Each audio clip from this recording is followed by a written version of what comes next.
All right, everybody. Coach Joe here from the Business of Strength, and I'm on with Coach Tim Caron. And Tim's a OG in the field, been around the block a long time. From a collegiate strength and conditioning coach to a private sector coach. And I was having a conversation, which is kind of how we reconnected a little bit. I was having a conversation with the Power Strength crew over there with John Wellborn, and we were trying to think about collegiate coaches who have made the jump from the collegiate sector to being successful private sector coaches and running a successful business. And I literally could not think of another one that I knew other than you. And I was, and me and John were laughing about it. I was like, wow, I don't know if that's a good if that says a lot about Tim, right? Or if it's another knock on the industry where it's like, damn, why can't these guys make the jump in a way that's constructive? Because the private sector is quite different from the collegiate sector. So, thanks for coming on, Coach. I'm really excited to hear about how you made this happen and a little bit about some of the other things you have going on. Let's start with that. Tell me a little bit about, your time in collegiate coaching and what made you make the jump and how you made it happen successfully. I was head strength coach at Army West Point, and I think most of us start off with strength and conditioning with that vision that I want to be the apex of the food chain kind of thing. Where milestone reached, you kind of, I don't want to say complacency sets in, but you get this feeling of what's next, what's the next proverbial challenge. And there's a lot of context around this. One being I wasn't married yet, didn't have any kids. The dependency on the paycheck is a real thing, right? This Sure. aspect, and there's really probably not a better place to raise a family other than the water quality. I feel like there's a definitive problem with the water quality at Army West Point. I hope they don't get mad at me for saying that, but it's true. I genuinely feel like if I was going How's to be that there possible? They got $1 trillion. Fix the well water. water, it's all well water. Yeah, I know, but yeah, it's like it comes out 50-50. It's coming out brown or clear. So it was always top of my mind there. How am I going to develop some sort of elaborate filtration system that I know little about and how to set up? So but I wasn't married, and I was like, you're always in strength and conditioning and coaching. You're always kind of, what's the next big thing? What's the next big job? What's the next great opportunity? And I found it wasn't looking on Football Scoop as much. I was not really that interested, and I didn't think there was going to be a better job than that. I was making six figures. They give you a house, working with the best kids imaginable. The coach, it really supported me. But that feeling of what's next doesn't lose. You don't lose that. That 3-year, 4-year, 5-year window, whatever that marker is of you get antsy. And again, not married, didn't have kids. So it's pretty selfish living at that point. Got the opportunity to open up a gym in California with a couple former athletes. And after getting chewed out by a defensive coordinator that didn't have a great relationship with, I was like, what's my future here? And I'm ready for another challenge. That was the tipping point, like the rule of threes or whatever you want to go. Okay, kind of bored, disinterested, ready for next challenge, kind of losing footing with some people that I think were very influential. All right, let's look at for the next step. And the other part was choose your partners wisely, know your skill set. So you mentioned the making the proverbial leap. Big book that was influential for me was E-Myth, and the idea that I knew right away I was going to be a worker bee. I was going to be the guy who doubled down on the product and what we do, and marketing and selling it and managing it were either not my direct wheelhouse, or I knew there was going to be a pretty steep and violent learning curve. And having partners that were very skilled and very knowledgeable in that area was the focal point. So that was the genesis of that, where you go, okay, I don't really have a lot of skill set in selling, marketing, or managing a business, which is great because I had two partners that could, and I knew I could run a really robust and high level product. But the other part too, it's one of the issues that I find going from the team sector to the private sector is they don't really care. General pop doesn't really care about that. They have no very foundational knowledge, and I'm one of 130 people in the world. They have no real consideration the fact that like you're one guy leading a staff of people, interacting with coaches and interacting with 100 football athletes plus, and having to have a really strong command and presence and really know your stuff and really be good at what you do. That has no context or relevance how hard that is and how challenging. And but the pitch as I started to formulate how am I going to sell what I do, is most of these concepts out there have real no skin in the game. If you get hurt or you don't get better, there's really no follow through. Where if that didn't happen where I came from, where I was forged from, where I only know about, I don't keep my job. And Yeah. as I started to approach working in the private sector with general populations and some sprinkling in some athletes, that was always the, I don't know how to sell to you, but I know what I do. And I know what I do really well. And what I do really well is better than everyone else around here. So your best chance to get better and not get hurt is with me. And you just lean in hard in that direction. And you just provide really quality product, but then you have to match it, which is probably the skill set that most strength conditioning coaches don't really have, with great customer service and knowing how to get your product to the people that need to hear what you offer. And it's just a hard transition, right? And like, you get a big ego and you're the biggest fish in a small pond of college strength conditioning, and your salary is listed on USA Today, and Football Scoop will put a blip on, oh, Tim Caron's going to Army West Point, and you feel like you're a big deal, but you're really not.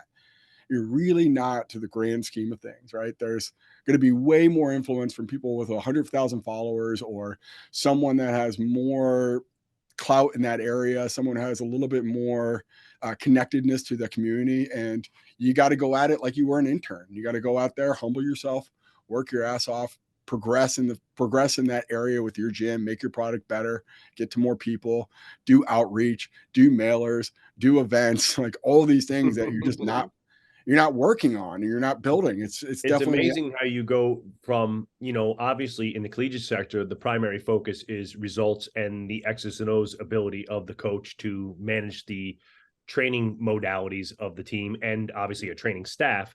But it's much, much, much more heavily focused on the training itself. And then all of a sudden you go to private sector, and you're 100% right. A sound product is the key to any business. But as you're saying and alluding to, is that there's guys out there who are nowhere near as good of an X's and O's coach as you, but they're enormously successful in business.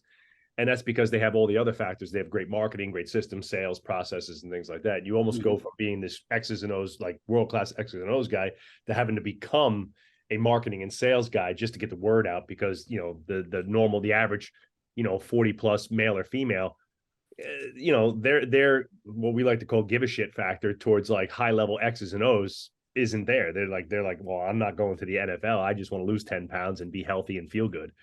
Right. So you have to woo them in a different way. But Joe, I would say this. I would say, if I was going to poll a lot of college strength conditioning coaches and saying, hey, would you be willing to go watch the best in college strength conditioning coaches train their team? Like, would you go to school X, Y, and Z and watch them train? And they would all jump at it, right? So they're humble enough to say, there are people in my industry that I think are doing it really well, potentially even better, and I'm willing to observe and learn that. And why wouldn't we parlay that to people who do aspects of business better than you? Yeah. And I know their product is bad. Like, I'm not saying that any of these like endeavors out there that are just running people to death or just doing silly, misguided, illogical things with their clients is a good product. But I would say that first touch point when you walk in the door and they know your name, to the walking you through how to navigate that space, to the bathrooms, the locker rooms, to the, hey, here's your coach, here's the workout of the day, here's how they're going to get really great results at the end, I'm going to be able to answer any questions, to the follow through, like the actual text, how'd your session go, the email, just checking in, when you're going to get your next session.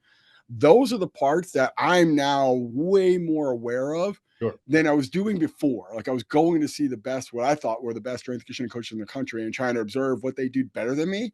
And the same thing now in business. Like, I don't care about what they're doing product wise. In fact, I don't even want to do their product because I know it's bad.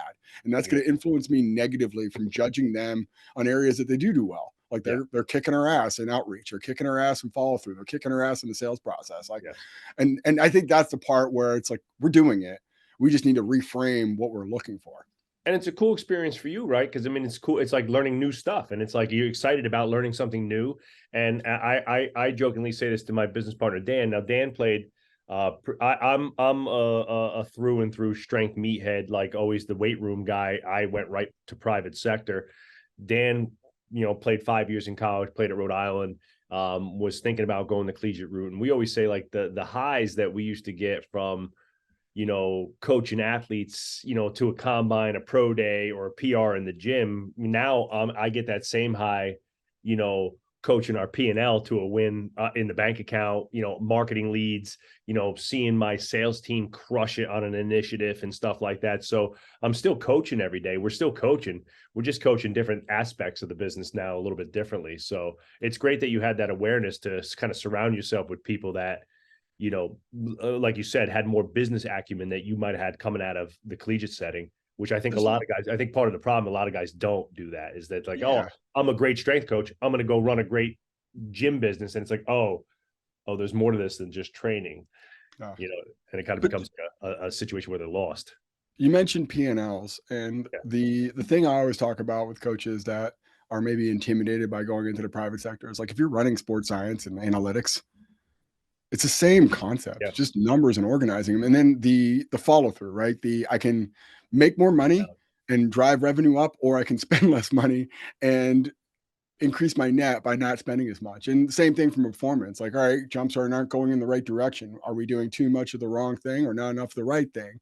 And I can layer and organize my training more effectively by having this information. But the same thing with the P&L and then you dive into metrics. It's just, you become very, very pragmatic and systemized with your training, and you just apply that to your business. And I would say, argue that whatever we want to be from a sports science and analytics, if that's your interest, you can leverage the model of looking at business as 100 years ahead of us. Like, there are light years ahead of value every single detail of your business, and scrutinizing it to the point that can be almost like overwhelming and feeling like throwing your hands up. And what's the point? There's everything matters, and I could do collectively everything in any given moment. Where the same thing you feel with sports science, right? Like, if I'm doing a counter movement jump on a force plate and I got 100 different metrics with 100 different people, you can go, I have no idea what metrics matter because there's too many to decipher. I'm trying to find a needle in a haystack. And you can look at a P&L the same way. And I think that process, it's either, why would we have this perspective of looking at force plate analysis with enthusiasm and this joy that this is going to be the inner secrets to all of my programs that I need to find out, with the same pretense of looking at P&Ls? And I think every level you focus on. So I was an intern, assistant, lead, a top assistant to a head strength coach. It just becomes more administrative as you climb up. And the same thing as a business owner is very much on the floor coaching every single day, every single session, every single client, to moving up. And now I'm just only looking at spreadsheets. And the same thing happened at the end of my head strength coach experience of I'm managing and organizing, not really coaching. And I find that the coaching aspect, which is easily still my top skill, is the area that's the release or the reminder of why I'm doing this. And then the other stuff is how it really keeps allowing me to do that. That's funny. We say the same thing all the time. Like, the coaching is the fun part. That's the easy part. That's where I get to go be myself and just have some fun on the floor and light up a crew, give a bunch of people, we call it, the best hour of their day, and just have a great time with them. Yeah. The real work is obviously happening, in behind the scenes a little bit. So talk to me a little bit about the business. Now you're now back on the East Coast. The business, excuse me, is on the West Coast. You have a team, you have some partners in a team there. Talk to me a little bit about the business structure and what that looks like in terms of an organizational chart. Who's the CEO of the company? Who heads up marketing, sales? You're the product guy. You're obviously the head coaching guy and the product development guy. What's kind of the structure of the business look like? So no actual C-level status yet for any executives on our board or anything like that. I'll tell you the grand scheme. You can scale up two ways. You can get a bigger location, or you can get more locations. And we always sided on the getting more locations because I felt like that was a bigger way to have a more net impact. And Trust me, for someone who has a giant 20,000 square foot facility, you don't want one of those. Yeah, no, I know. I've worked in them before. Not that fun. But I would say the perspective of, if you do have an ambition to have one location and grow it bigger, or if you have one location and grow to others, there's a certain mindset you need to have of how you're going to approach who you are and what you do and what your future is going to be. Because if I expand to multiple locations, therefore I create a bottleneck of I can't be in any of those locations, and I can't be at all locations at all times. Mhm. So you have to build your mindset and your systems around how do you replicate your skill set and your knowledge. And there's a couple of litmuses that I can use of the constant, I'll just wait till I ask Tim. That's always something that I'm like, we're not ready for me to depart from here. The staff members that are overly concerned with making a bad decision that's going to make me really angry or upset. They're kind of gun shy to make any decisions. That's a pretty good litmus for me. Yep. And then the other part, which, looking at how would this place sustain without me, is can we hire and develop new staff members without me having a direct touch point on that? And those are like kind of the big indicators of I'm ready to move on to another location, or this location's doing fine. And part of that comes with the mindset that you have to make yourself obsolete over time, which is a very, very weird thing to say. Because my value prop for my entire career has always been this, like directly in front of you, Right. interacting with you, saying, Joe, how you doing today? What's going on? Hey, it looks like your elbow's bothering you during those cleans. Let's find another solution. Like, that I'm very concerned with you. And that's a very, very developed skill that I have. Yeah. On the other note, though, how do I replicate that from me to that person to you now? And you come in 3-4 days a week. You've been a client of us for 2 years. All of a sudden, I'm moving on to another gym, or I'm not around as much. You feel like there's a huge drop off, or you feel like that nothing's really dropped off and everything's fine. It's still the best gym for me. And that's how I view myself, is trying to create these transitions or create these adjustments with the day-to-day for our clients and coaches. They don't feel as abrupt or violent. The funniest thing is when I do now coach and pop in and either lead a class or take a personal training client through something, and they go, "Oh, are you new here? Do you work here often? When do you work next?" And I get a couple things from there. One, I still got it, which is cool. But Yes. two, yeah, because if they They were, still like me. yeah, if they were like, "Hey, I don't really care if you ever coach me again," that Yeah, probably means that they didn't really like it, or they tell someone, make sure that guy never coaches me again because I didn't really want that, or I didn't like that experience. That guy sucks. Who is he? Yeah, for sure. And then it gets into this dynamic of you're here off the pretense that someone else could do what I do and do it at a level that you're willing to pay, the amount that we charge per month to come here on a recurring basis, which is that's the moment that you go, okay, I am now no longer relevant or necessary in this face to face, and you have to be comfortable with that, right? And the difference between growing up or growing out, the growing up, I can build in systems around making me more of the focal point. No decisions made without me, or no big decisions made without me, versus I have a bunch of horizontal leadership like this, teams of teams approach of this person's responsible for that gym, this person's responsible for that gym, that person responsible for that gym. We make decisions, we debrief, we reflect, we go over, was that a good or bad decision? We go through a recourse or build systems to not make the same mistake twice, or maybe that is a universal thing that we need to address across all of our gyms or all our systems, or just individually there. And this constant, like, all right, now everything's working and growing and becoming its own self-contained ecosystem. When you scale, when you start going laterally, we did both. We went vertical for a bunch of years, and kind of like you, maybe at the top of the food chain, with your collegiate career, you got to get a little antsy. Dan and I, we got this big, beautiful facility. It's packed. We got about 400 plus members here. It started getting to a point where it's like, all right, like, what do we do now? Like, it's kind of cool, but we got two like really capable leaders at the top of this thing, and it's like, I don't know, I'm kind of bored. Like, we want to do something, right? So we started tinkering with some other stuff and moving laterally, and now we're opening up an expansion plan to open laterally. But you really do expose yourself greatly. All the systems you think you have in place, all the people and the processes you think you have in place, when you replicate laterally, just like you said, the ability to come ask Joe, right, is now gone because Joe's not in the building much anymore. And now it really exposes the lack of, systems, or ones that are weaker than others and so forth. So in every way, shape, or form, when we opened up our first satellite, it strengthened our business tremendously, because we had to go backwards to take a look at every aspect of the business in detail over and over and over again, and kind of rewrite the script on a lot of things to make things more autonomous. Yeah. So you mentioned the ebook as one of your favorite books, and kind of the, the idea, child behind, creating an autonomous business. You're kind of living it. You're on the East Coast, your business is on the West Coast. What does that look like in terms of like day-to-day influence? You have like company meetings, you're at an advisory team meeting, like a weekly Zoom meeting, things like that. And how are you working your skill set, obviously the training and the background and trainer development, into that business on a regular basis as it stands right now? Yeah, working remote sucks. I'm a people person, man. I interact with people. Like I don't love it, but I know this is necessary. We want to expand in 2024, and having this almost like, I don't want to say violent departure because I'm still Mhm. very heavily involved, but the ultimate plan B of, oh, the 5 people called out, just call Tim. At one point, it was one person called out, just call Tim, and I'd plug and play. That became less and less of an option once we went from 1 to 2 to 2 to 3. So 3 locations. I can't be the utility guy for all 3 locations because there's gonna be overlap. So having that almost like forcing that decision of like, I am no longer an option to cover here anymore.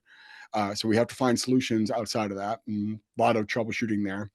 The other element, which I don't think is going to be a real tangible problem for most people, is the feeling of insecurity of, am I contributing as much as the people who are I directly had that for interfacing? like years. Yeah, and it's a real thing, right? I Mhm. wake up every day and I probably overcompensate by sending a just an absolute laundry list of Slack notes, emails, text, ideas pop into my head. Like, I'm gonna run with it. I'm gonna do it. Like, Yeah. that element, and just tempering your demand on on everyone else. Like, they still got a job to do and they still got things to execute on. And then the other part, it's like, where's the credit go now? And I think that's the part that, the insecurity aspect of your relative contribution, which is very tangible when I'm in front of someone and they achieve a PR or they do something like reach a milestone and you're right there for it. And you're like, I was there for them every step of the way.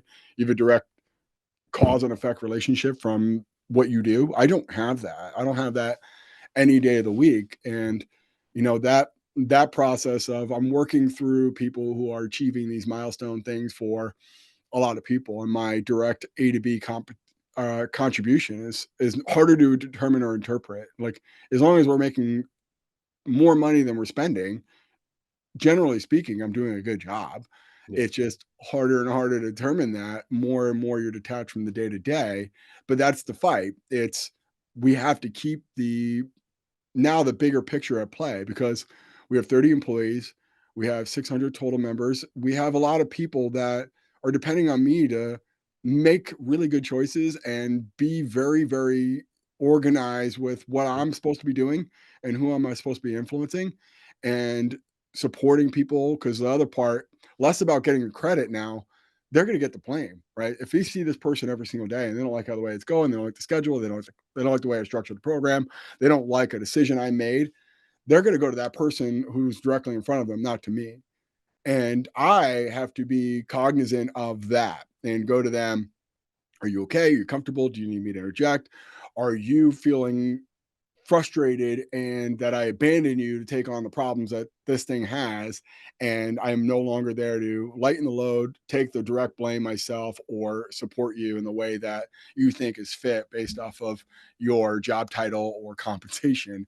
And it's a lot of, not like emotional conversations, but it's a very sincere, I genuinely care about you and your job satisfaction and your contribution. And I'm dependent on them just as much as they're dependent on me. But this conversation around, like, there is a point that you should be able to say, this is above and beyond the call of duty, and I need you to intercept what's going on here, because I don't feel like I am responsible for this. Absolutely. I'm stepping in, whether I'm taking a call, getting an email, or flying out and just directly interacting. And, fortunately enough, knock on wood, it hasn't reached those that Yeah. levels. But the other note, it's like, I'm always in the bullpen, ready to go, like running out of there like Ultimate Warrior down the line to make sure that whatever problems that above and beyond what that person feels is necessary. I vision the Ultimate Warrior now coming Yeah. down Buck Wild. But it's Don't true. ever like, As the business owner, you gotta be willing to do anything, right? Anything and everything. You know, if the sales team says, "Man, we're backed up. I got 100 leads I can't get to today," I'm on the phone all day. And that's just the way it works, you know. And the same thing, absolutely. if two trainers call out, we're sick, we got the flu, whatever it is, you know, Dan and I are down on the floor coaching, and that's just, you know, that's just what has to happen. Sometimes, Absolutely. you know, you could have have an ideology of like what you want to happen, and then the as they say, man plans and God laughs, you know, and they smack you in the face, and you got to do what's necessary. Tell me a little bit about your employee. You know, I know you have a great coaching development program, and one of the things that's near and dear to me and Dan is we always say we want a PR and payroll. We want to be one of the highest paying shops in the industry because, as a characteristically, the private sector industry is usually pretty crappy pay, with usually pretty crappy hours. And I know from previous conversations and listening to your other podcast and so forth that, you know, you guys are trying to break the mold there as well and really create a career trajectory for people so they have great jobs, great career with lots of opportunity for growth in the company. Tell me a little bit about that. If I was to come in as a full-time coach at your gyms, you know, what's some of the opportunity, and how do you, are people salaried? Is it hourly? Or are you basing, you know, the PTO, health benefits? What are some of the things there that you get as a coach working for you? The value you bring is what you get paid. One of the things I find that's really important to know is how do you evaluate a coach, relatively speaking, to how do you evaluate a salesperson? Mm-hmm. And commissions is a pretty easy model to leverage what's Yep. effective for compensation for a salesperson. There's a different dynamic with coaching, right? We have a lot of direct interactions with people, and we want to have a very anti-fragile business that's not contingent upon myself or any coach staying or leaving, right? The mothership will always keep going forward and onward and upward to more profitability, whether we have different crew members or not. So that's a really important thing to know, because one of the things that you find with compensation is a lot of places will generally overpay because they don't have any systems to develop. And I'm not trying to like call out anyone directly. Yeah, And sure. I hope anyone doesn't take offense to that. But that's their only mechanism to get employees is Right. pay more. Where I'll take literally anybody that has a background in exercise science and strength conditioning, a willingness to learn, grow, and then we'll put them in a position to be successful, and we'll compensate them based off of what their skill set and their value is. Right? There's a negative value that they're bringing for a period of time. We have to say that. Sure. Even Like, great. We brought in a couple of great coaches with 10 years of experience, Olympic training they center, collegiate traditionally experience. suck, Joe. You know And that. they come in here, but for 3 months, they're not generating any money for the company, you know. Yeah, I Even would though even say I would argue too, most of those tenure coaches are just entrenched in their mindset and not really they're yes. not selling your business. They're not bringing in new No, no, leads. They're no. not helping you. They're just basically hopefully mitigating loss. But Yeah, it's a I, good coach, but they haven't learned the business yet, in a sense. yeah, so that model though of like, all right, come here, be willing to learn, be willing to grow, and your negative value will overcome. But the feeling of, oh, well, I could get more money there, like you should go there then. Yeah. Like, I genuinely believe that if you can get more money or more responsibility, you should absolutely go there, but you won't get as much. That's your ceiling. Like, that's the most you'll ever make. So the big plan is, okay, we're gonna develop our farm. We're gonna really grow and cultivate our staff. We're gonna give them opportunities to coach. We're gonna give them direct and honest feedback. And the more they improve and the more value they bring, the more they're compensated. And I have a great track record of promoting from within. I don't like hiring people up from the top of. And someone could say that's nepotistic or The same way nepotism, we prefer we have intern to all-star. because I look at it this way. I know more about that person who Yeah. started off as an intern, associate, lead, head coach than I Yes. do someone with 10 years of experience. And I'm not saying that person with 10 years of experience isn't an excellent coach. I just don't know if they're going to assimilate to our environment as Right. well as someone moving from a lead coach to a head coach. And And as if somebody who's done both, we felt like it's definitely a little bit more of a roll of the dice, like I hope this yeah, works out. You know, you do your due diligence, but there's definitely a risk factor there. Yeah, and unless they have equity in the company, their real im motivation and incentive is not gonna be there. Like, Yeah. they're always looking at this as a temporary fix till I get what I really want, Hmm. versus that person that committed to us early and then rose the corporate ladder. Yeah. They're committed, and they have skin in the game, and they look at it from, I am just as smart. This is much part of my fabric of my being as them to me. And I think that's the part that I think is so often missed. And again, too, I look at it from, if you're willing to volunteer for me, if you're willing to take a hourly, low compensation job, making it work, getting another job, working at Amazon, doing Uber Eats, you should have the first opportunity when it comes available to move up, because you've earned that. And I know everything that's bad about you just as much as good about you, but I also know your willingness to improve and Right. respond to constructive criticism. And if you say, okay, that's not very good, I'm not going to hold you against that for the rest of your career. And I think that sometimes we do that too often. Yeah. Like, Yeah. we just typecast them and oh, they suck, they're not good. Did they improve is a really important thing. And if you have no mechanism to assess improvement or quality over time, you have no, like, impetus to move them up. And I think that's the part we miss out on. Like, you have such Yeah.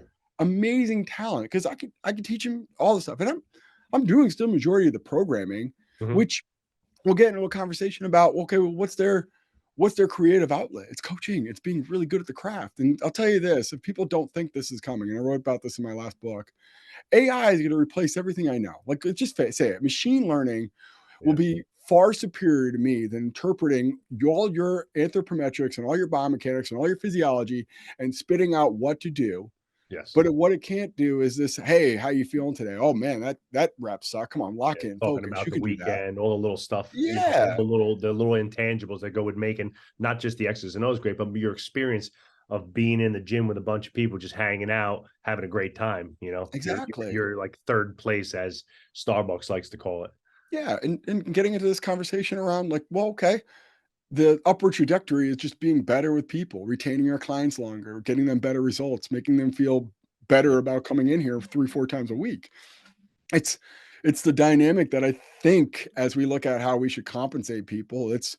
results from both a LTV or lifetime value, from a actual performance of, like, what are we tangibly trying to improve for our clients and athletes, and then also too of, like, ability to improve yourself. Like, someone coming in who's very green and inexperienced should never be held against them for the rest of their time. What should be held against them if they're pretty entrenched and static in terms of their improvement. Yes. And if that's the best that 10-year coach is ever going to be, versus that first year coach that has a really high ceiling, I'm going with the high ceiling every single time. Absolutely. And I think also, like, isn't that on us a little bit as the business owners and the entrepreneur, and in a sense the more experienced veteran of the game, is to lay out those educational opportunities for them, right? Is to help Mhm. them, kind of navigate. Because I think a lot of times too, like, we have a lot of younger trainers here that are just kind of getting their careers going. They're in their early 20s, some really talented young coaches. And sometimes they'll come to me and be like, hey, coach, I'm thinking about doing this certification. And I was like, well, how does that help you be a better coach here? And how's that going to help you with your career? Because it's not something we really offer as a service. And it's like, where does that fit in? And it's like, oh, yeah, I didn't think of that. It was just kind of cool. I was like, all right, well, I don't want you spending $1,000 on cool. I want you to spend $1,000 that's going to give you a skill that we could actually utilize. And I could say, man, that's super valuable. And now I have to pay you more, right? And he's like, oh, all right, yeah, that makes a lot of sense. I was like, all right, go get that one then. Yeah, Let's for do that sure. cert then. Like, let's do. Well, I mean, a little bit, well, so there's 2 points. One, when I was at Army, I had an incredible staff that all went on to really prominent roles, NFL, head strength coach, you name it. And my boss, Jeff Munkin, was like, "I'm really concerned about the people leaving." I'm like, "They're leaving for better jobs. They pay more, they have a direct title that's superior than what they have here. If they were leaving the other way, we'd be Yeah. worried." And it was like, the other part to consider is, whenever I ever missed on an assistant, he's like, "You always tell me how great my staff is. Is that just blowing smoke?" He's like, "No, I really genuinely think you put together the best staff in the country year over year." I'm like, what do you think that comes from? Do you think it comes from just luck and hope, or do it comes from great identification of who can do what, and then developing them to become an even better coach when they're here? And he's like, well, I'm like, so I'm happy when my staff leaves for better opportunities or more compensation. I can replace them though. And like, it's not a knock on them. it's just a really testament to having forward thinking. It's growth mindset 101. Yes. The same thing you apply in a business of like, And having the next first systems step. to support it. Great. Like somebody goes out, we fire up the recruiting machine. We have our 10-week on the job training process. They go right into our on the job training. And within 2 weeks, I would have 25 leads for an open job, and we'd be interviewing and setting people up. And again, I always hate to lose great talent, but like you said, the expectation in business is that you're never going to be able to keep great talent forever. Unless they become, like you said, equity partners and things like that. Now Yeah, we're going to have our first equity partners, and then we're really excited about it. And Adam, who you spoke with, was an intern in 2015, and we're finalizing the deal where Adam's going to be our partner in our satellite and expansion product process. And he's going to be our COO. He's going to be the chief operating officer. He is our product director now. He does all our training director. He does all our education and employee development stuff. And he's been an amazing asset. And we saw that, and we're like, all right, we can't let him escape.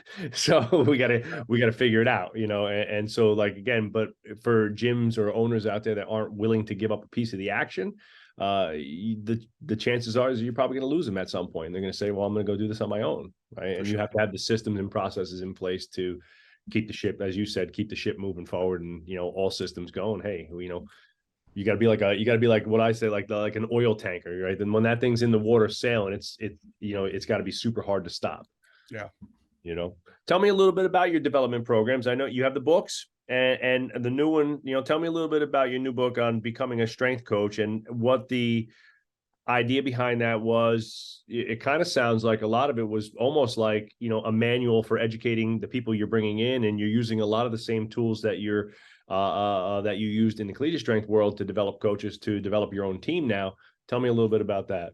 Yeah, there's always going to be crossover, but to be completely blunt, it was getting to a point on my day to day that strength conditioning coaches hitting me up for various reasons, whether it's programming insights or the leaving of a team sector to a private sector or whatever have you.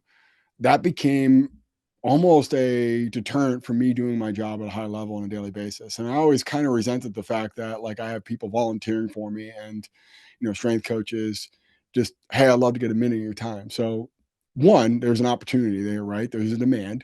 So there's a great reason to start a business. Two, it's this, okay, I have now an allocated amount of time every single day, week, month, and year towards what I'm doing in my day to day, which is my primary job with 30 staff members, versus I have a private practice. And the difference between a business and a practice, I'm making me more of the vertical, versus a business is going to be I'm making me less of the vertical. Like it's not going through me, as we talked about before. Where this separate entity is now I have to be the focal part. Like they're buying me, they're buying whatever I'm saying is good or bad. Mhm. And that goes into, well, what's the niche and what am I trying to sell? And with my primary business, I'm trying to sell group-based strength training at the highest quality experience possible, replicating what we did in the college and team sector. Where this separate entity, Performance Health Podcast, is really diving into how do we educate strength conditioning coaches, not just strength coaches, but strength coaches like me that really want to be good. And I get that comes off as maybe arrogant or even pretentious, but the truth is there's a distinction, and there's an element between I just kind of like it, and I'm not really investing thousands of dollars every year into education and going traveling the world to see the best and the brightest. There are groups that do that. They will pay out of pocket when their school tells them, hey, we're not going to cover this, or they will do whatever they have to do, running up a credit card bill to get what they think they need to accentuate skill sets that they don't have. Those are the people like me, I guess my tribe, so to speak, that I really want to connect to. And it gets into this other aspect of, well, if you're trying to sell to a larger audience, eventually something like me has to get filtered. Mhm. I'm not trying to sell to a large audience. I'm trying to sell to whatever I was or whatever I am and not filtering it. So I have a creative outlet that's just unfiltered. And I'm not saying anything polarizing or or downright wrong, relatively speaking, to my other business. I'm never going to put anything in jeopardy of that. I just don't really have I don't really care about my opinion for that matter of anything political or religious or anything. I don't think it's well thought out. But I do know I Nobody have cares about what I think about politics. no one, as they shouldn't, right? But in terms of training, I definitely have a very, very strong opinion, and I want to be heard on that. And I don't want to be filtered. I don't want to be have a medium saying, "Well, he meant this." Like, no, I didn't mean that. I meant what I said. I said it the way I said for a reason, and that has been this outlet that I've been, if anything, really, really benefited from refining what I said. And I get tangible feedback of whether it was good or not based off them buying it. And it started, well, what am I selling here? It starts with, okay, what's a unique program that I've written, or what's a really high level curriculum that I offer? What's a other aspect of, hey, why did you leave the team sector? How do I get a college strength conditioning job? Yada, yada, yada. Okay, well, let's talk about career trajectory. So it's kind of fallen into these like three silos of like the highest level extreme example with my first book, Strength Deficit, which is the programming I use with football. And my last year at Army, that was what really was catalytic to my career of beating Navy for the first time in 15 years and breaking them up an inside to outside box, having 3 different levels within each one of those. So 6 different programs, not counting our development program or freshman program. So 7 programs with 3 staff members. Yep. Really high level execution, great results, yada, yada, yada. Let's put that into a book form. And that was the first book. And then while I'm writing that, I'm like, wow, I got a lot of ideas that really fits into this strength and conditioning models based thinking. If you're familiar with like Shane Parrish and Farnham Street, like that kind of concept, but for strength conditioning. Okay, well, I just started writing. 500 pages later, breaking up into 50 modules. And then I have a bunch of audio. So I have about a 30-minute audio file and then a 60-minute or 2 60-minute video files per one of those modules. So it's a ton of content in that direction. And like one of the things that I find that's so really compelling about strength conditioning is it's literally Pandora's box, and you could justify it as beneficial to your career if it's a weak area, right? So, oh man, I really don't know a whole lot about biomechanics. I go to a Gary Gray clinic and he starts spatting off all the 52 bones in the feet. And you're like, I don't know all of them by memory. Like I can dive into that for days and weeks and months and come out better. Or I can go to Art of Coaching with Brett Bartholomew and really dive into the art of influence and communication. And I can dive into that for weeks and months and come out better. I could do the same thing with physiology. I can do the same thing with program design. I could do the same thing with facility design. I could do the same thing with anything. And it's justifiable, which I think is the part that keeps you, engaged and really excited. And there's never a, God dang, man, another biochem. We're looking at the Krebs cycle. Like if I'm bored or I feel like I got it, I'm moving on. I'm going to the next day. Like how does light impact that? How do I look at you seen it like, in like recently, like obviously like, you have a great product and service and a well-respected name in strength and conditioning. So I'm sure like, recruiting has been a little bit better in terms of getting some people recruiting into the business, right? I've been teaching anatomy and physiology and biomechanics at a state university here for 20 years now. And the number one thing I talk about with people is passion, right? If you have passion, you love it. And you ask yourself this, like, can you not live without it? And if you answer yes, to like, I can't live without this. Like I have to, strength and conditioning is in my blood. Science of strength is in my blood. I have to have this. Well, then you're probably going to be a really good strength coach, physical therapist, orthopedic surgeon, whatever it is. You have to have that passion for it, right? Because then they'll find a way to find the learning. They'll find a way to find the skills if they're passionate about it. But I think like what you said earlier was like, there's a lot of people who just, I kind of like it, but people, maybe I'm more an investor. I thought it's a great business model to be into, but I don't really love the aspect of coaching. Yeah. So, I think that is one of the bigger issues industry wide is that you have a lot of people. The problem that I feel a lot of places, I don't hire those people, no knock on them, but I don't hire them. Is that my wife can be a certified trainer by Monday, right? And my wife's very fit and loves to work out, but she doesn't know anything about strength and conditioning, right? But she could take a class this weekend and be certified on Monday and And literally, if she was great at Instagram, which she's not, she could be put out there, world-class strength and conditioning, build your best body, expert fitness coach, Edel Riggio. And it's like, well, I just got certified this weekend, and that's kind of like, again, separating ourselves from that industry wide to the layperson. They might not know the difference between a Tim Caron, a Joe Riggio, a Varsity House, and Allegiate Strength versus the F45, the Orange Theory, and things like that. So tell me a little bit about that, and how, again, you talked about your product and the service speaking for itself, but how are you carving out your own market share in the noise that is the current state of the fitness industry and so forth? I mean, I've always lived my life by the mantra, don't talk down to people's level. Like, they can listen up to my level. Like, and I think that's the part. Like, we have a lot of mediums out there trying to compile what we do and say in very simple terms. Screw that. I don't know. Like I'm not asking a medical doctor to break it down and put it in simple layman's. I want the best answer, right? I want the best treatment. Or you're a surgeon. Like, I want you to explain simply how you do an incision and how you find the right muscle and reattach it. Like, I don't want that. I want the best. Like, in anything, right? Like, the same thing with the best auto mechanic. Why would we do that for ourselves, right? Because there's a low barrier of entry to get into the field.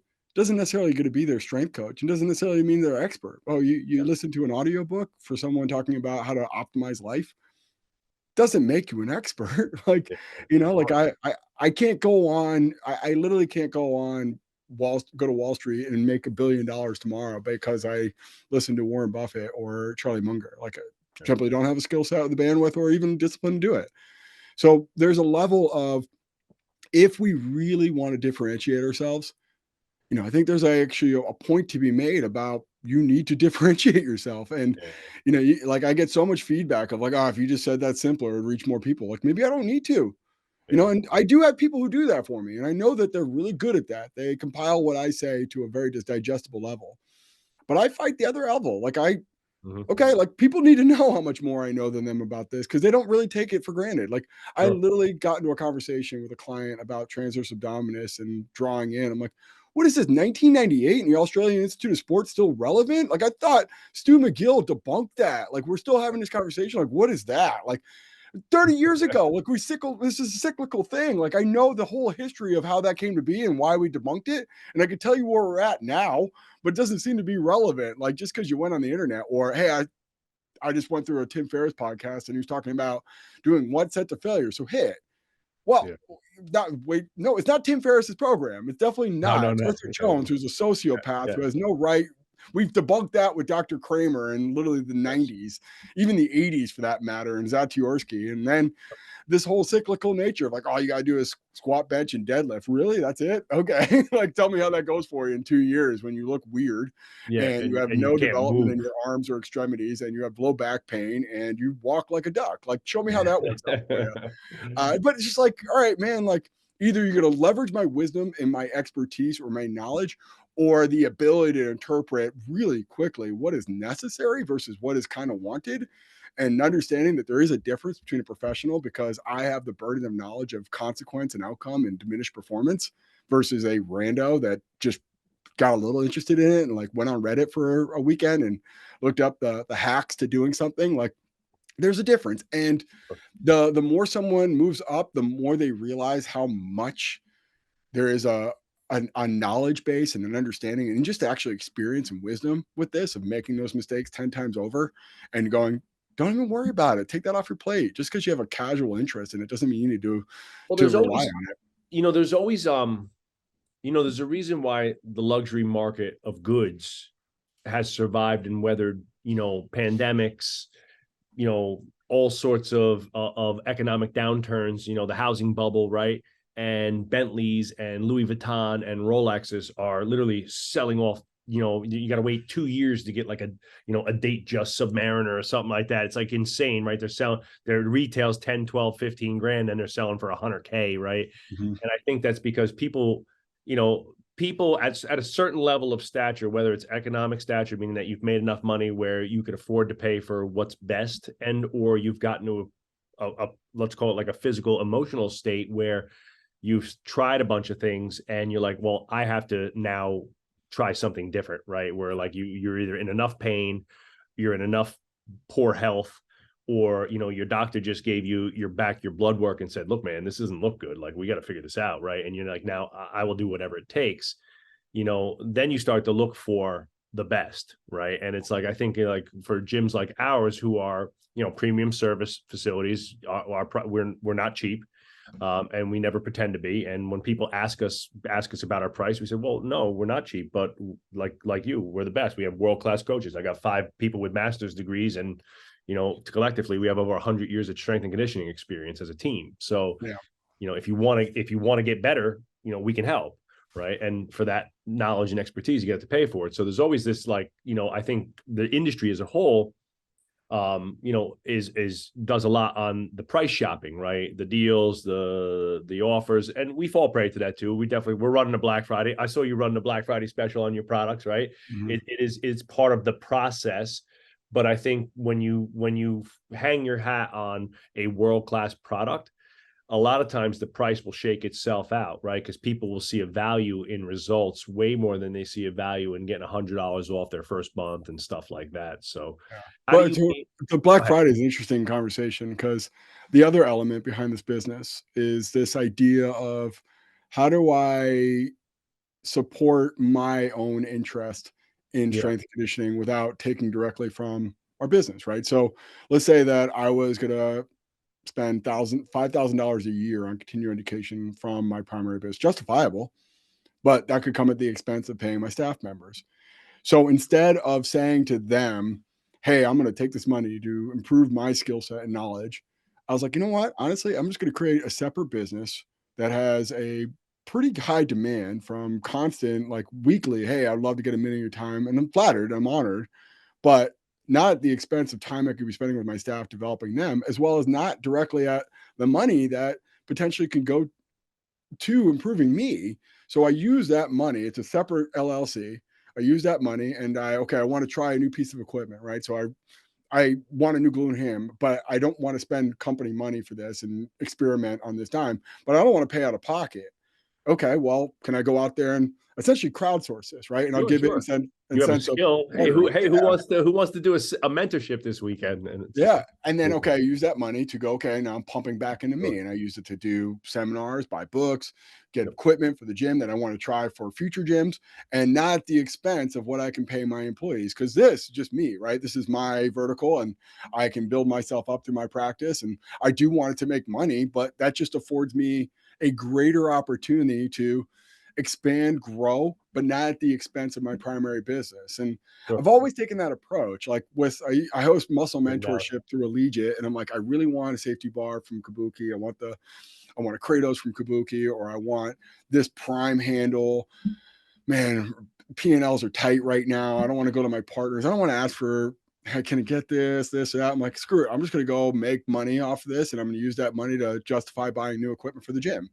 And I've always sat well with that. Like, and I don't have to go to my employee saying, hey, I can't pay you as much, or I can't give you a raise, or can't give you a bonus because I wanted to buy this expensive equipment or get a certification myself. Like, if I'm an employee busting my ass 5 days a week, 5 a.m. to 1 p.m. or 1 p.m. to 8 p.m. every single week, just going through the Groundhog's Day of commercial fitness business. Tim's and going to all these things, spending all the money. It's like, and it's not as extreme as me driving around in a Porsche or in a PJ or private jet, but there is a like lavish lifestyle perspective. Like, oh, you're just sitting on your throne, just getting better at the expense of my hard work. Where I can go to my staff and I feel really comfortable about it. Like, I didn't take from you. I earned that money and I'm using it to make myself better. And through osmosis, it'll probably make you better too. And I gave availability to all my resources to all my staff as I appreciate everyone's effort. If you're a staff member, you have complete access to this, so you don't feel like I'm neglecting you in any way. But that's the real angle for me is. And then when I was looking at Black Friday deals like going on, I'm like, damn, man, I really want this piece. And I'm like, wow, I got to go out there and earn it. So, hey, literally just conjure up, like, can I sell more stuff this week so I can justify buying more stuff for myself and expand my horizons a little bit further? And how's the sale going, Coach? Are we crushing it or what? Awful, so bad. I mean, just in the endless abyss of Yeah, Black yeah, Friday, too long of an offer, 7 days, not yeah. really well presented, no call to action, no lead capture. It was just a very poorly thought out strategy that's not really manifesting into revenue, but it's all learning, right? And I think that's Hey, the you part you heard it come right back. here, folks. With an honest and true breakdown Oh, opinion. I mean, it's or not all just buy the sunshine stuff, and yeah, or just rainbows. a call, like, I'm begging you, just buy my stuff. I guarantee you'll love it. It's 100% the Love best it. product you'll have in terms of education related to strength conditioning. However, uh, it's just tough to convey that when you're in this Yeah. endless abyss of other offers. Yeah, I mean, we always run once a year. We run a really great gym specific special, for the gym to join the gym and get a trial in the gym for a song and a dance. And it's basically, look, opinions vary on this, and I'd love to hear your opinion on this. But like opinions vary, like devaluing yourself and all this type of stuff. I think all that's bullshit. I mean, my number one role as a private sector coach is to have an impact in my communities, to help the health, fitness, and well-being of the community that our gyms reside in, for the 400 members that are here, and then their families, friends, and so forth, right? So the biggest barrier in the private sector is literally getting people off of their asses to do something. And for a lot of people, there's a misconception about what that something is. And obviously our Allegiate, right, sounds kind of tough and hard, right? It's got like that strength and conditioning, like, background. The gym looks kind of badass, a little Yeah. different than what maybe the women might see in like a F45, right? You got power racks just like us, right? Mm-hmm. And we're Varsity House, so we started off as only sports performance, but we kept the name. And now, like, there might be a little misconception, but the reality is that I need to get people to take action. And if there's two giant barriers that we see for most people, and that's one is price, and two is just feeling, miserably uncomfortable joining a gym. Like, I'm going to go there and look stupid, and I'm uncomfortable with my body. I'm uncomfortable with the way I look. I haven't worked out in 20 years, right? And now I'm going to go join this gym and be on a spotlight. So, if I could remove one of those barriers, and I only have one barrier to focus on when I finally get those people on the phone or in the gym, I think we could kind of woo them and show them, hey, look, I got a whole gym full of 40 to 60-year-old busy moms and dads who started off just like you, have no experience, and now they're killing it, right? And they're doing great. They're doing things that they never thought they'd be done. So we run a great Black Friday special every year. We usually do pretty well with it, and a lot of our call to action is based around like, hey, if you've been hemming and hawing about the gym and kicked the can a bunch of times, now you have no excuse, and this is it. So how do You you feel? know, What do you do? What do you do on that front? Do you do anything on your gym side with Black Friday? so we do it primarily in December, but I think the first thing to address on that is it is so hard to quantify momentum. Yeah. And the thing that people really, at least strength conditioning coaches leaving the team sector to the private sector, is how redundant the private sector is. Mm-hmm. It's 52 weeks seeing the same people over and over and over again. Like, not saying I don't love those people, but you spend 3 days a week, 4 days a week with the same people for 52 weeks for multiple years on end. You kind of run out of stuff to talk about. Yes. Uh, and then this fixed amount of income, right? The small business purgatory is you get to this like ceiling of revenue, and then it's a fight to keep that. And I think that was the downfall of CrossFit, to be honest. Yeah. They reach this apex of whatever revenue they can create, and they just got exhausted and said, we're just slowly declining in revenue every year, and it's becoming harder and harder to justify. Well, doing a Where daily WOD also exhausted people physically too, I think. Yeah, the whole thing was Yeah. predicated Yeah. off of very unsustainable. Yeah. But as a business owner, when you start losing that, like, I guess, drive to increase revenue, whether it's inbound or getting new people in the system, I think you've probably lost the motivation to own a business in the first place, and you just start working Yeah. for someone else again.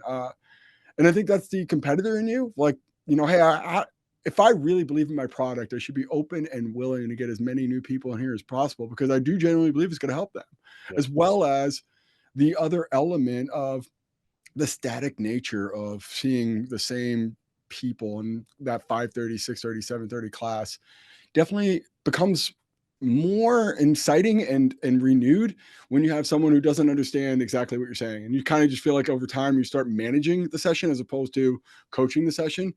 And there's going to be that flow, but it's like a senior, like in varsity high school or college, like they know what they're doing. They've heard the same story every single year. Like, this is why we got to do things with great technique and stuff. And they're just kind of like in the back, rolling their eyes, not really concerned anymore. Like, can you connect and excite that person is harder and harder to do. And you become even more charismatic or amplified or detached from what you're actually trying to do. And you can see why a lot of these concepts become so charisma driven and so like energetic and enthusiastic and just going, like, watch a Peloton reel from one of their instructors. They're glorified entertainers, and that's because that's the only way to stay engaged with people over time. How much can you really improve on a bike? And I fight that by getting new people. And can we convince someone, or can we get someone up to speed quickly to get them reaping the benefits from our amazing product and our amazing coaches and our amazing program?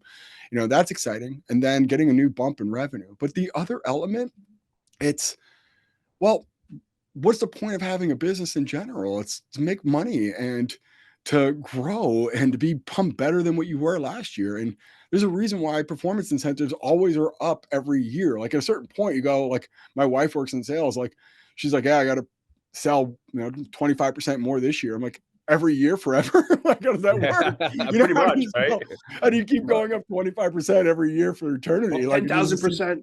Yeah. But it's like, I get it. It's the strive, work, like let's make more so we can be more. And if you believe in what you're doing is beneficial to the people getting it, well, more there's money. not a Look, problem with to us as mindset. entrepreneurs, and that's one of the biggest messages that we've tried to convey to our employees too. Is we obviously, for us, very similar to you, where you create the side hustle of the the Performance Health podcast, the books, the mentorships. We created the business development program, the Business of Strength.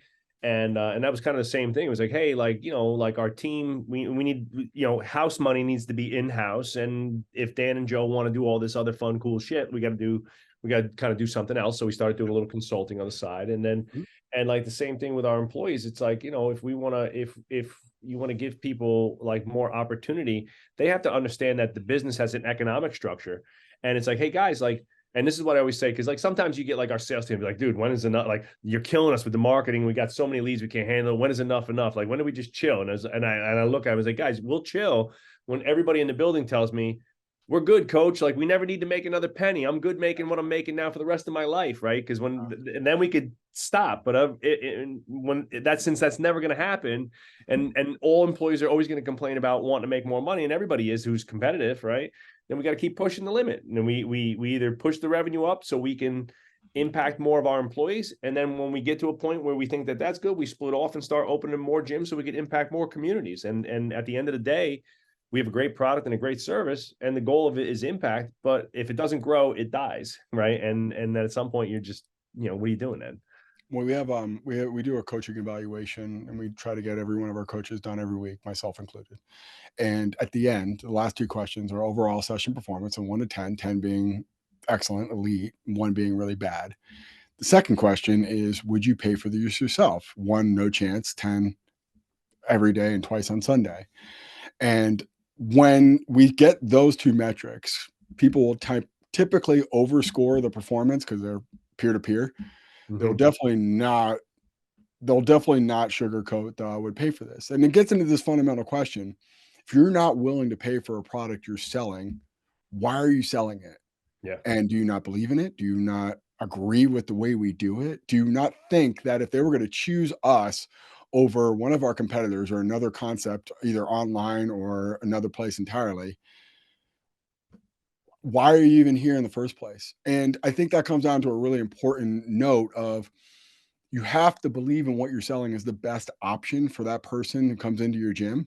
You have to genuinely believe it to your core. And that becomes this thing of like, if you believe in it to your core, like it's a 10 out of 10, I genuinely think it's the best option for everyone.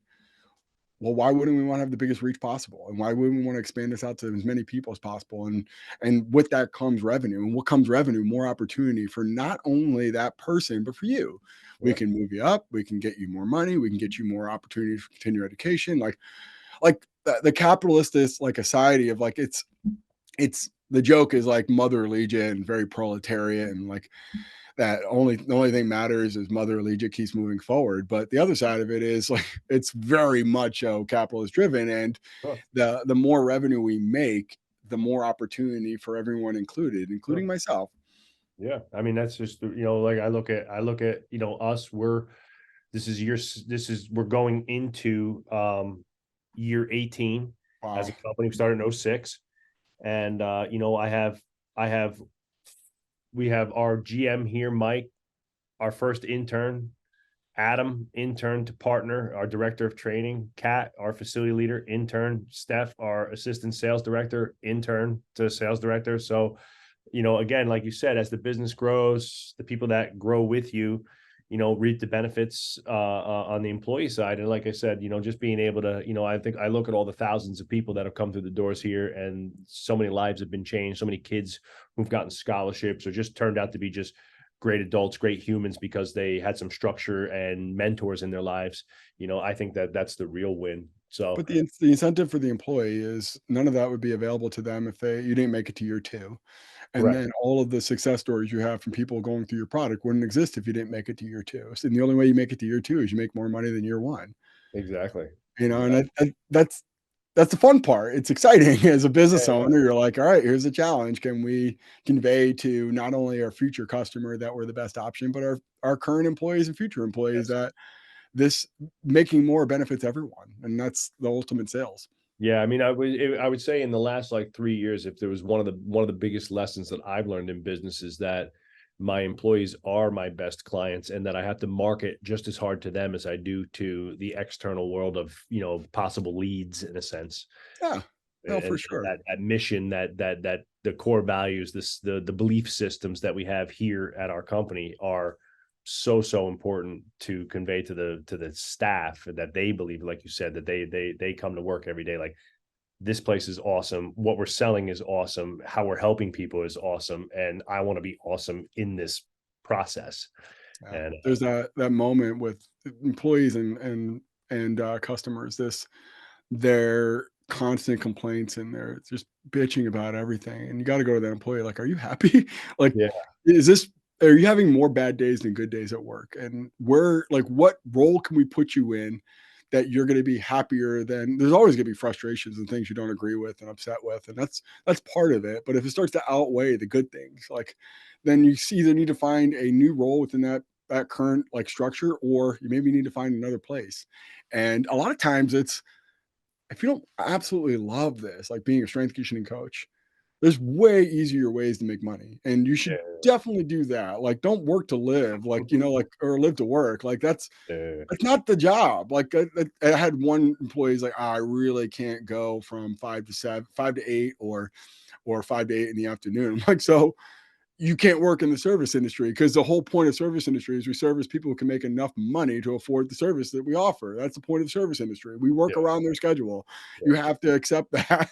yeah. And he's like, yeah, it just doesn't work for my schedule. But it doesn't work for anybody's schedule, but you Oh, got to nobody do it if you want want to make the, money. the gym industry sucks. It's open from 5 in the morning until 9 at night. What are you gonna do? Yeah. It's Oh, for like, sure. you And then know, you get this constant dilemma of how you're going to make money from 9 to 5. And it's a challenge. It's fun to go do what we're doing of like, hey, I'm going to do another version or another offering entirely where I'm going to do remote stuff, or I'm going to do education, or maybe it's personal training, or maybe it's trying to attract a different demographic, or it's just, hey, like I'm going to partner up with this other place and they can use my place as a rehab center, whatever. Like there's always a million ways to increase revenue in these time slots. It always comes at a cost per se, because that person that's doing really well midday is going to go, well, if I get the other times I can make way more money. And then it's a hard conversation. But sure. that's an incredible thing to really unpack and digest. And there's no blueprint for it, right?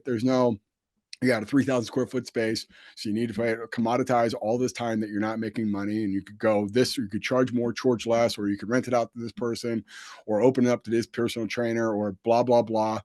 It's no right answer. There's just use your best Every gym's instincts in got a your gut and unique kind hope. of every gym's got a unique kind of fingerprint, because the reality is that most private sector gyms are started by a passionate coach who's kind of like the owner operator, and a lot of the processes, systems, people, culture is revolved around their personality, their strengths and weaknesses, you know, things like that. I could tell right away when I'm dealing with a business owner who's marketing and sales adverse, right? Like they view that as like a 4-letter word, and it's like, all right, well, you know, you can see that culture is built into their culture, and they hiring people who are also the same. Like, oh, I don't like that. I don't, you know, I can't stay. You know, selling is evil, right, or whatever, or just like, you know, however they, you know, their training models and stuff like that. So I think that's fantastic insight. I love the question of, you know, would you pay for this? I think that's a powerful tool, and it really puts things in perspective because, you know, again, the majority of coaches that are the strength coaches that we're hiring, at least on our end, are not coming from like high end affluency and or like Ivy League educations and stuff like that, right? They're usually passionate. Somehow strength touched them, whether they were an athlete, they had a life-changing experience with fitness or whatever it was, and now they want to be a strength coach.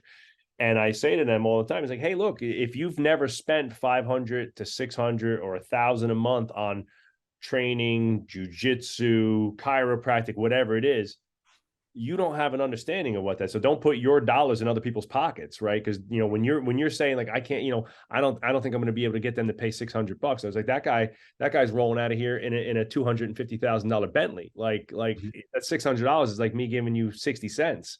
Yeah. You know, and Well, just the to that value. point, though, like that $600 means a lot more to you and I and our staff than it does a person running around in a Bentley. Doesn't change the fact that they need to get return on that investment, whether it's Correct. $6 or 600, and that's where you justify it. Like Yeah. there's a demand that justifies I can charge $600 a month. That's what the market tells me I can charge. Doesn't change the fact that you still need to bring great value. Right. And you go to bed at night going, I can charge that because that's what people are willing to pay.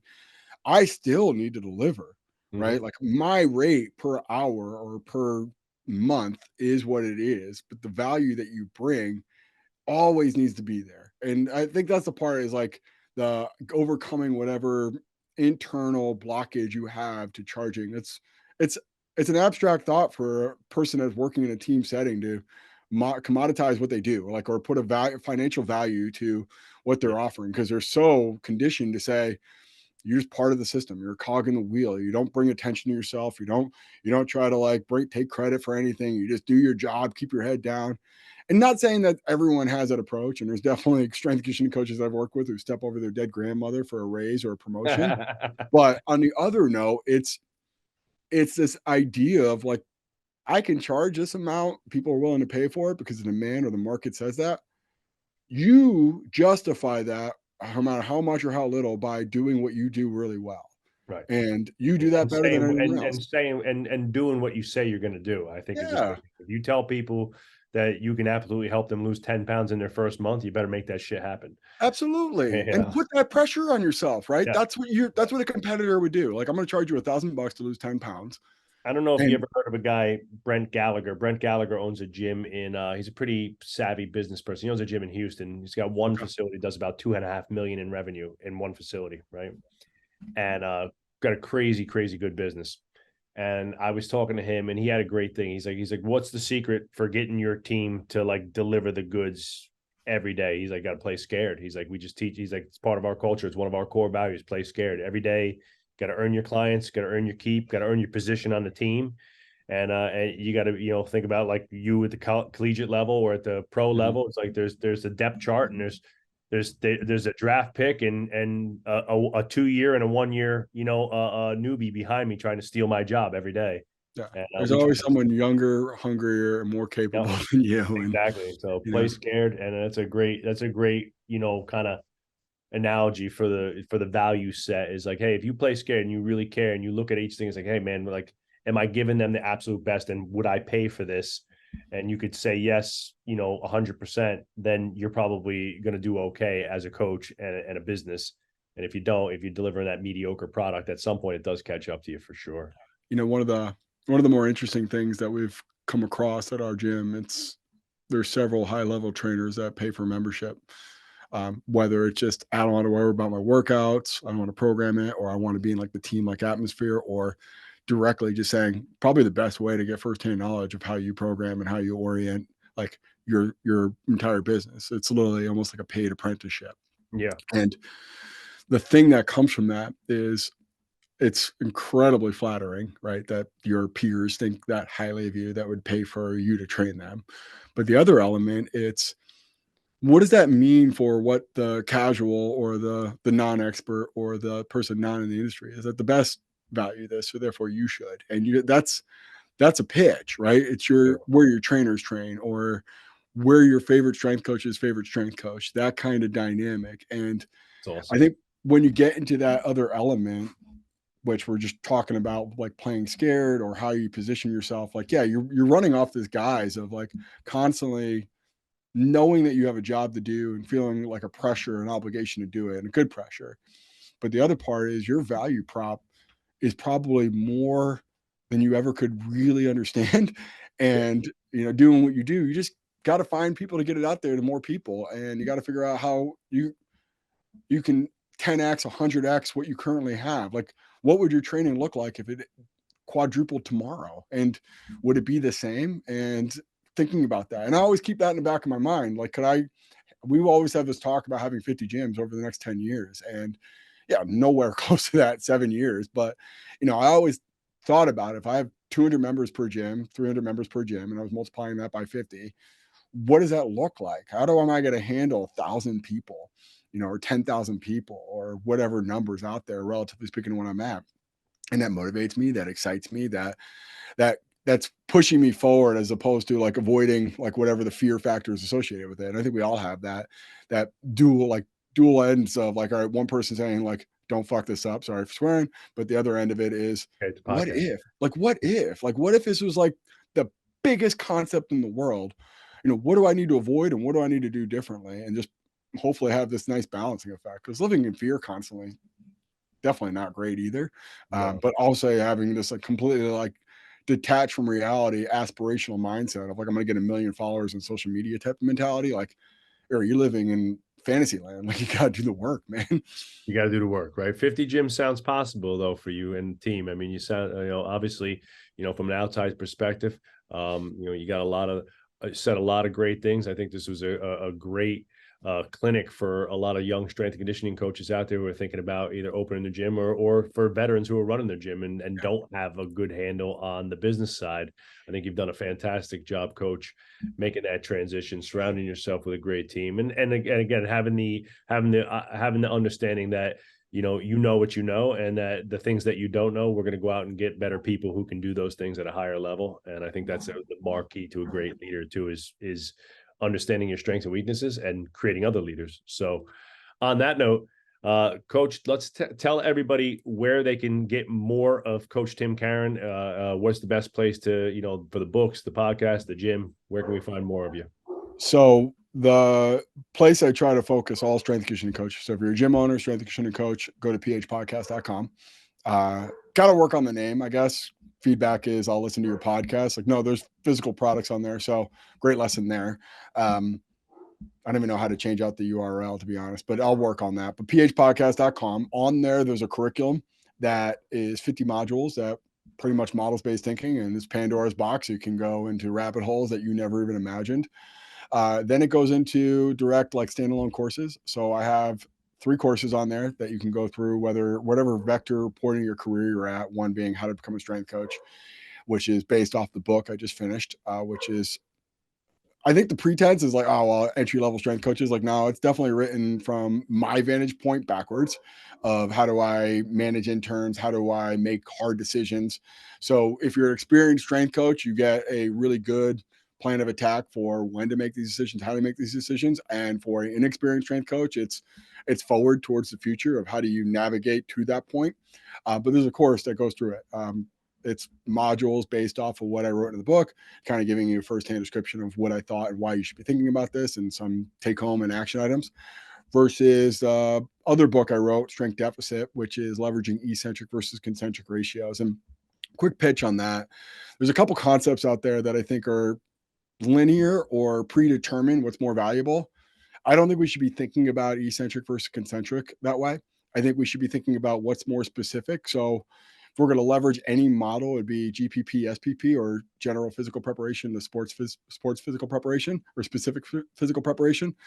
This idea of, well, there's going to be elements that are more conducive to eccentric like qualities like elasticity and being great in open spaces that we should be generally moving towards, versus there's other elements that are more specific to concentric like qualities, like overcoming someone else's body mass, being good in closed spaces, coming from a static position like a 3-point stance, like an offensive lineman.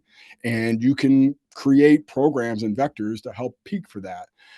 And that goes into the, well, how the hell do I implement it? Well, that's what comes from the course. So the book is like the 10,000 foot, like general overview of everything, really getting dialed in the science and the physiology of all that. But the course is your kind of roadmap. So you have a user guide, and then you have some sort of, okay, this is how I'm going to implement this at a high level.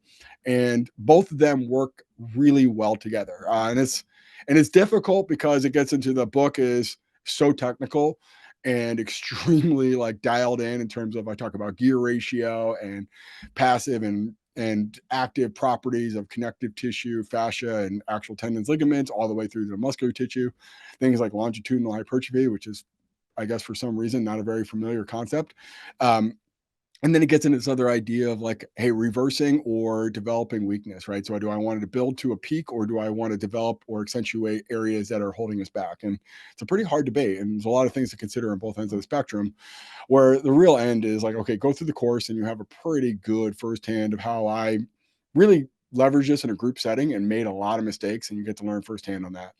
And then it gets into the last course, which is basically the good stuff, the fun stuff, the exercises, methods, and protocols, which is something that I genuinely feel should be reserved to after you get a great foundational knowledge, because who cares about what unless you know how and why? And the what's there if you really just want to jump to that. But that's kind of the offering. And going through all of that, you can kind of just cherry pick wherever you're at. So I think there's something for everybody in terms of strength and conditioning. Like, I'm a gym owner, I'm a strength and conditioning coach, I'm a head strength coach, and you have a lot of different things that you really want to focus on. Okay, great. There's going to be an option for you there. And then there's always the consults and workshops and audits that I kind of go through. And the one area that I'm really like looking forward to 2024 is corralling this into an A to B vector.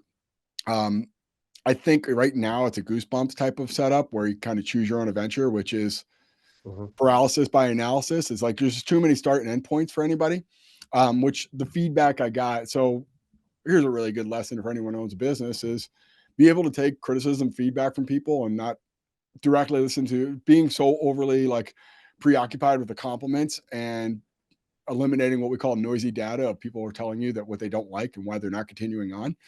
But also too, keeping yourself like somewhat engaged in the process by accepting a compliment here and there. But the feedback, there's no vector. There's just kind of existing in this state of perpetual information and learning and knowledge. And I like that, but not everyone has that cup of tea. So there has to be like a start and a finish. So that's going to be the focal point of 2024, which I'm going to just forge this into a multi-level certification process. But the reason why I'm explaining that is because the thing that I find so interesting right now and really, really troublesome, if we're going to really start to break down how we can a la carte our education, is coaches can cherry pick a lot of concepts out there with no real formal understanding of why. And one of the things that I want to kind of address is, if you do an inventory and if you know how to inventory yourself, you know your strengths and weaknesses and where you really, really understand where you bring value to, you can double down on that and accentuate that by going further and further. Or you can look at another level of, the reason why I'm not a head strength coach or a successful business owner is because I'm not very versatile, or I don't have a lot of utility. And if I have to be a really lot of things, right? And we all know jobs are limited to your skill set as well as maybe a direct person, and that person doesn't believe you can do the job that they're asking you to do. You need to develop that skill set. So if it gets to the point of like, oh man, I'm really into weightlifting, or I'm really into this aspect, and you just keep doubling down on that and you just keep reading books only on weightlifting, you're never going to get that position that you so covet. Versus If I'm really good at weightlifting, that's an asset that I can say I have, but I need to improve other areas. Like maybe it's speed, change of direction, plyometric, maybe it's return to play, maybe it's nutrition, maybe it's a whole host of other things.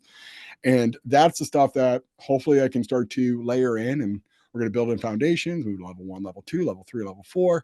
And hopefully by the end of 2024, we have a very clear answer to someone saying, I want to get in a strength conditioner. I'm a strength coach. I got on your site. It's a bit overwhelming. It's a bit daunting. It's a bit intimidating. It's kind of my motif, I guess, where I get into this, like, don't worry, start here. And you can go through this process. Well, I'm already experienced. Don't worry, start here. And that's what I'm hoping to really do, is corral all this into a very digestible, easily understand, not easy, but easy to understand where you need to go. And that's lessons are being learned daily. So that'll be the big focal point of that. And then that leads into the final aspect, which I'm really excited about. It's this ability to audit other strength and conditioning coaches. So I've always toyed around with this idea, and I shoot my shot because I have a lot of people working film and TV in our LA locations. So I'm like, when are we going to do a gym rescue? And I can imitate John Tafferty like nobody. I'm such a great John Tafferty. And That's I'm like, awesome. shut it down, that kind of concept. I want to do that. I want to have a show. I'm just not tall enough, and probably not as much of a presence as Mr. Tafferty. But I do think there is a really, really strong opportunity to have someone audit what you're doing. Yes. And I think the being comfortable of that, of like, I'm telling you from a place of been in your shoes. I know what you experience. I know every single thing that is hard and easy about your job. And I feel like I'm in a place where I can give really good feedback to you, where I really want to push in that direction. And getting this gym rescue or this, and at the sales side, like, I'll be honest, Joe, like, I I do it and I'm aware of it. And I told you I'm not very good at it based off my Black Friday deals. Like, if that's the area you need to go to, you got you. Like, go to Joe. Like, Joe can walk you through that. And I'll be the first to say that, hey, I really need help with marketing and sales. Like, way better people. But if it's your product and you want me to really inventory what you do and give you some sort of, hey, this isn't very good. This is very good. We need to improve this. The weight room design sucks. The flow sucks. Ingress egress sucks. Your product's not very well executed. Like, this is the best version of your product, which is probably better than it normally is. Okay.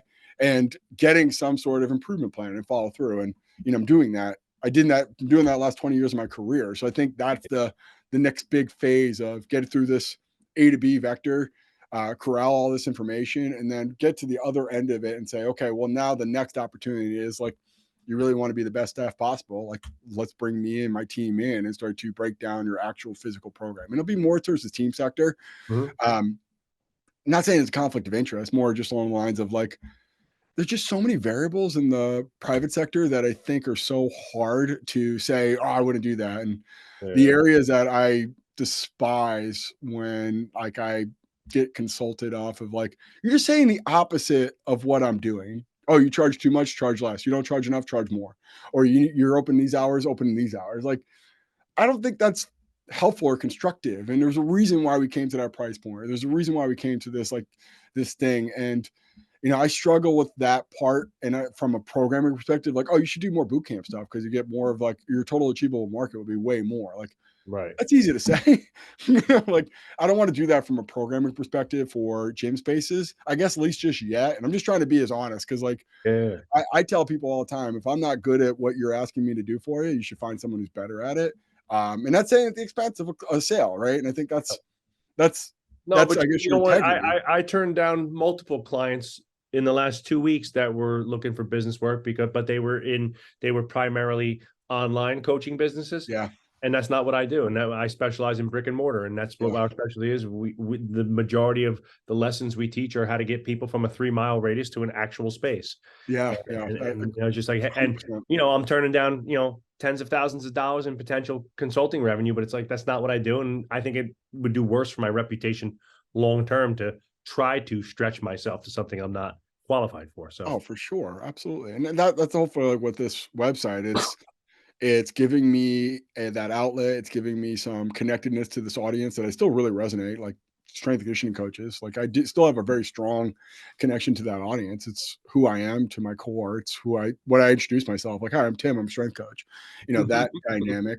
I still struggle with the idea of being a business owner and telling people that. Like I definitely am. But first and foremost, I'm a strength coach. And, when you're thinking about, who your audience is, and like the joke is when you look at my social media, it's just basically my video vlog of me working out and like, oh man, you can improve this so much. Like I'm aware, like I'm 100% sure, but I'm speaking to my audience and I talk to them like, cause I only care about their opinion of me, unless you're like a customer at my gyms and your feedback of like, hey, I don't like this aspect. Like I appreciate you saying that. And I really genuinely value that. But outside of that direct brick and mortar and like the thousands of people, like, have you thought about this or done that? Like, you don't really have any ambition to like help. Like, great. Thank you for your insight. Do you want to buy one of my products here? No. Okay, cool. Have a great life. Like, I don't really need to adjust what I'm doing based off of that. And that's hopefully for that. And again, just funding and fueling my,